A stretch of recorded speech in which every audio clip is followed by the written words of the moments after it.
भुदरगड तालुक्यातील ममदापूर इथल्या वेदगंगा नदीवरील कोल्हापूर पद्धतीच्या केटीवेअर बंधाऱ्यावरून सुरू असलेली वाहतूक दिवसेंदिवस धोकादायक बनत चालली आहे। पाण्याचा प्रवाह सुरू असतानाही दुचाकी, चारचाकी तसंच शेतमाल वाहतुकीसह अवजड वाहतूक करणारी वाहनं बंधाऱ्यावरून जात असल्यानं मोठ्या दुर्घटनेची शक्यता निर्माण झाली आहे। या बंधाऱ्याची डागडुजी करून संरक्षक कठडे उभे करावेत अशी मागणी ग्रामस्थांसह प्रवासी वर्गातून होतीये।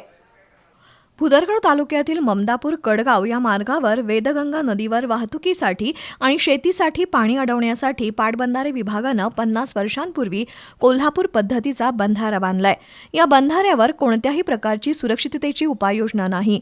दोन्ही बाजूला संरक्षक कठडे नसल्यानं वाहन चालकांचा तोल गेला तर थेट 40 फुटावरून पाण्यात कोसळण्याचा धोका आहे। विशेषतः सायंकाळच्या वेळी आणि पावसाळ्यात पाण्याची पातळी वाढल्यानं परिस्थिती अधिक गंभीर बनते। हा राज्यमार्ग असल्यानं ममदापूर मार्गे नवले आज राशी वाहतूक सुरू असते, त्यामुळे शालेय विद्यार्थ्यांना पुढील शिक्षणासाठी कडगावला यावं लागतंय। तर कडगाव हे पश्चिम भागातील मध्यवर्ती ठिकाण असल्यानं या भागातील नागरिकांना बाजारासह दवाखान्यात जाण्यासाठी याच बंधाऱ्याचा वापर करावा लागतोय। गोव्याला जाण्यासाठी हा मार्ग जवळचा असल्यानं लहान मोठी वाहनं सुद्धा या बंधाऱ्यावरून ये-जा करतात। पर्यायी रस्ता लांब असल्यामुळे नागरिक जीव धोक्यात घालून या बंधाऱ्यावरून प्रवास करतात। एखादी मोठी दुर्घटना घडल्याशिवाय प्रशासन जागं होणार नाही का, असा सवाल ग्रामस्थांकडून उपस्थित केला जातोय।